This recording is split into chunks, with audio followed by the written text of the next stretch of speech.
Voice in Denver, Colorado has issued a severe thunderstorm warning for Broomfield County in northeastern Colorado, southeastern Boulder County in northeastern Colorado, until 9:30 p.m.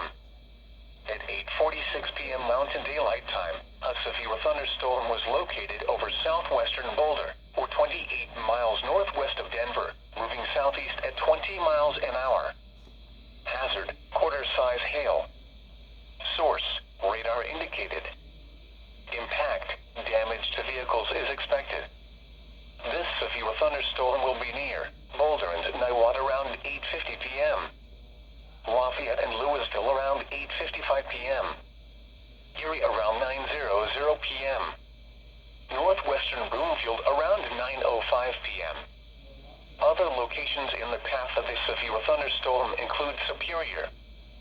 For your protection, move to an interior room on the lowest floor of a building.